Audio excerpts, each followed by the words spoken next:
How about them Cubs? Not how about them Cowboys, guys. Don't worry. How about them Cubs? How about them Cubs? They are doing great, relatively speaking. Hey, they're 6-5 through 11 games. White Sox are 5-8. We're going to get to them in a second. Cubs are 6-5. Marcus Stroman is dealing. Justin Steele's dealing.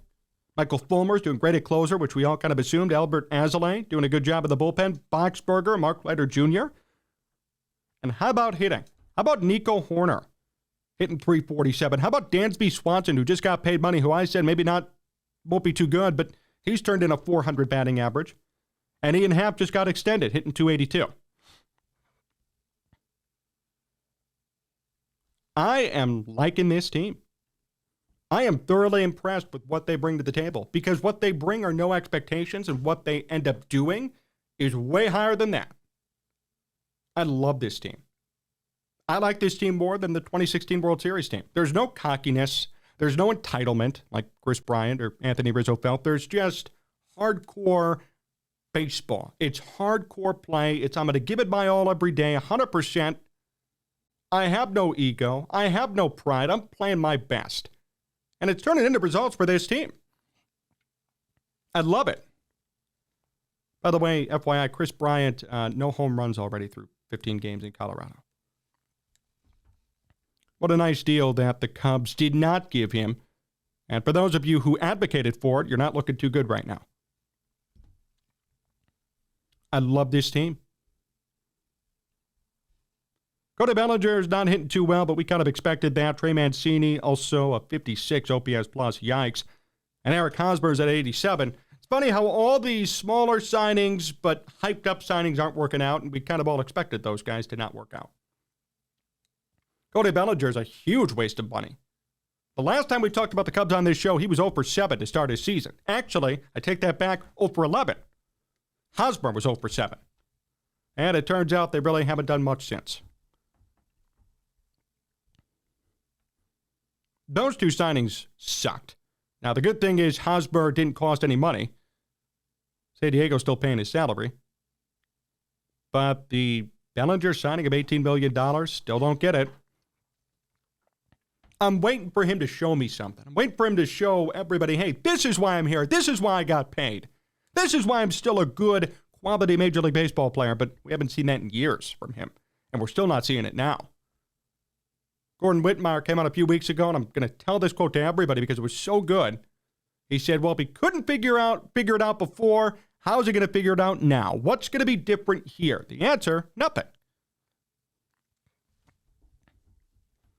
The answer, 0. There's been no figuring anything out. It's been a joke.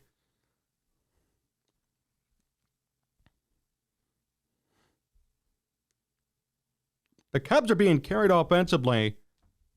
And I'm looking at the numbers right here by 4 people. That's it. Horner, Swanson, Wisdom, and Happ. Everybody else sucks. Hosmer's playing like crap. Jan Gomes has done nothing. Nick Madrigal's doing good, kind of, off the bench. I mean, this is just not good. This is not going to be sustainable offensively. They're pitching, but a couple of guys do well, like we said. Stroman and Steele, Fulmer. The bullpen's been great. They came back from 7 runs down the other night against Seattle. That's unbelievable. The Cubs need more consistency and more depth in their lineup. The more depth they get, the better they're going to be. They have 4 starters with ERAs around 3, even 4. And if they can have 1 or 2 more guys actually hit the baseball in their lineup, this is going to be a playoff team. No doubt about it. They already got 4 guys killing the baseball. Nico Horner's hitting .347. My goodness. And even Ian Happ, right where he should be at .282. It's impressive what the core is doing. And I think that's what's important, right? Horner, Swanson, Wisdom, Happ. That's the core of this team. Guys you could certainly build around if you so choose. Well, Swanson, for sure, he's going to be here for 7 more years. That's the positive for the Cubs. The negative is that everybody around them sucks. The rotation, too. You got guys you want to build around. Stroman, Steele, and then everybody else sucks.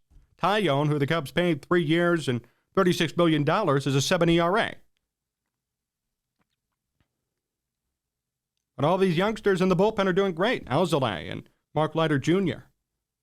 Michael Fulmer, who could be here for a while, he's only 30 years old.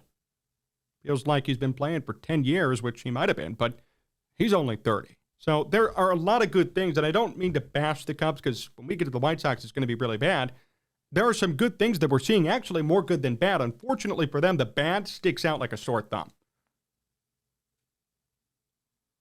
Because when these players are playing bad, it's not just, they're about league average, like 100 ERA plus or 100 OPS plus. It's, no, these guys are really, really bad. Like, maybe they shouldn't even be in Major League Baseball. Bad. The Cubs had just more consistency and more of an even flow throughout their lineup and their starting rotation. They would literally be 8-3 right now. 9-2 even. They are not playing bad baseball at all. But that's going to be the key to their success all year long, and we're seeing it right now. We're seeing the patterns already develop. We know who's going to be hitting in the lineup. We know who's going to be pitching in the rotation. The question is, can all these other guys who are more depth pieces step up when the time's right and make something happen? If they do, Cubs are going to be in the playoffs easily. They could do it. I could see it right now. They have enough of a core on the field, at the plate, and in the rotation, in the bullpen too, to make something happen, which is so encouraging.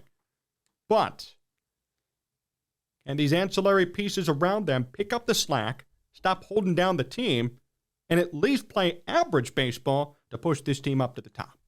That's the big question for the Cubs moving forward. And that's what we're seeing through these first 11, 12 games. I'm impressed. I'm happy with what they've done. 6-5 is nothing to scoff at. I'd be celebrating if I were Jed Hoyer. I would be popping champagne already because this is a great way to start the year. The question is, can all these other guys improve? And that's up to them to decide. I hope they get better. I'd love to see this sort of team make the playoffs. They're rough. They're, a ragtag group. Nobody expects them to do too much this year besides maybe 82-82, 81-81. But here's an opportunity for them to really make the playoffs with this team. I'm excited to see what they do.